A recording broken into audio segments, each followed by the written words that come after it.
Hey, what's up guys? It's Lucas and welcome back to Fine Tuning. Today I have the absolute pleasure of showing you this guitar, which is a new guitar design from Eastman. So the Romeo is a semi-hollow guitar, although I would say it leans more towards hollow than semi-hollow. There is a block underneath the bridge and tailpiece, and I think maybe it might go all the way to the end of the guitar. I'm not totally sure about that, but it is definitely, you can see it's at least under the bridge and the tailpiece.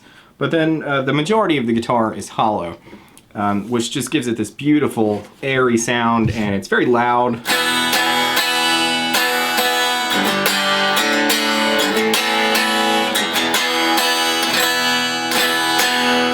You know, it's basically as loud as my talking voice. So the guitar is constructed of mahogany laminate back and sides. So that's laminate just means a bunch of thin pieces pressed together. Which is how, like, you know, traditional 335s and stuff are made. Maple in that case, but in this case mahogany. And then this has a solid spruce top, much like what you would find on an acoustic guitar. And that does something incredible to the sound of this guitar. It just makes the whole thing feel so alive, and it is just incredibly responsive to your pick attack and the way that you where you pick on the string as far as like the dynamics and the tone of the note. I mean, it's just very, very responsive. It's a very expressive guitar. It is finished in nitrocellulose. It's got a mahogany neck. It's got a really, really cool, unique kind of headstock design here, which is kind of low profile, and it gives you a beautiful straight string pull, which is fantastic for staying in tune. It's got an ebony fingerboard, which is just black as night and polished like glass.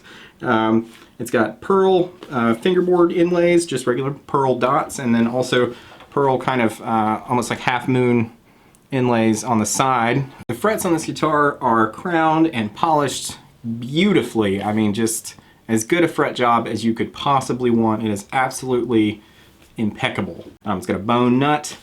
All the hardware is Goto hardware, so you have a Goto tailpiece, bridge, and tuners. And these tuners are really, really nice. They've got kind of like a modern vintage thing going on, which I really dig, and they hold tune great. And the pickups are Lawler custom wound Imperial pickups. These are Imperial humbuckers that Lawler does specifically for Eastman. They sound beautiful. They have a really nice kind of like low gain, kind of PAF-y type sound, but there's more top end. You know, there's a kind of inherent chime. And I think that's sort of partially to do with also with the spruce top. It kind of just makes it ring a certain way, and it really draws out those upper frequencies in a nice way. A single master volume, and then you have an individual tone for each pickup. So this is your tone for your neck pickup and your tone for your bridge pickup. Three-way toggle switch, exactly what you'd expect. Again, they have spared no expense. And the really, really nice electronics and parts. It's got CTS pots, Switchcraft jack and switch. I think it's got Sky capacitors. I mean, it's just a fantastic playing and sounding guitar. And not only is it just an absolute joy to play, it just sounds great. I mean, and for everything I throw at it, everything I try to do with it, it sounds good. Much like my Eastman SB59 back there. You can just do anything with it, which is incredible, especially when you're talking about a hollow body guitar with a solid top like this. You know, a lot of times you can't do the more aggressive stuff. There's like a point where you have to stop and you go, okay, I gotta get a solid body guitar. But not with this. You can just do whatever you want. I think this might be the best sounding guitar I have ever played. It's just dead on perfect. It's exactly what it should be. And I wouldn't change a thing. It's just stellar. Comes with a hard shell case, of course, which you would want to protect your investment. And this beautiful kind of sunburst finish. It's kind of like an iced tea kind of color. You know, it's got a little bit of orangey red around the sides, and it faces beautiful amber in the center, which lets you see the nice you know, figuring in the spruce top and everything. It's just a fantastic guitar. I've talked long enough. Let's check out some sound examples. I'm going to be using my Legend A60 combo, which is a 112 hybrid combo with a tube preamp and a solid state power amp, and that has an EV12L speaker in it, mic'd up with an SM57. And we'll do some clean tones, and then we'll do some kind of higher gain tones using my Friedman BEOD Deluxe, and then some lead stuff with the Vertex Ultraphonics. And you can kind of just hear all the different stuff this guitar is capable of.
Well, I must confess my ears are ringing a little bit because I just got super excited about how good this sounded and I kept turning the amp up. So it was pretty loud in the room in here and it just sounded great, and it would feedback when you want it to feedback. You know, it's not obnoxious or anything like that where you turn the guitar on and it just howls at you. It's nothing like that. I mean, you can grab a note and you will feel it resonate in the top. And you can control it by just kind of like where you turn the body and how you hold the strings and, you know, what strings you dampen and stuff like that. And it just feels so alive. It's like an interactive part of the whole amp circuit thing. It's just super, super cool. So I hope that this has properly translated through YouTube with compression and everything, just how good this guitar sounds and how it moves the air and reacts underneath your fingertips. But you gotta check one of these out. I mean, this is like worth every penny that they ask for it and more. And it is just, I just can't speak highly enough of this guitar. I know I just sound like I'm gushing, but man, it's just such a good guitar. So I will leave a link to Eastman in the description so you can go check this out. They make a bunch of other really cool stuff too, like the SB series, which is kind of more like Les Paul type guitars. They make guitars that are more the traditional kind of, you know, Mickey Mouse ear guitars and stuff like that, which I have as well. I'm gonna do a demo on later. But until next time, I hope you've enjoyed this, and I will catch you later.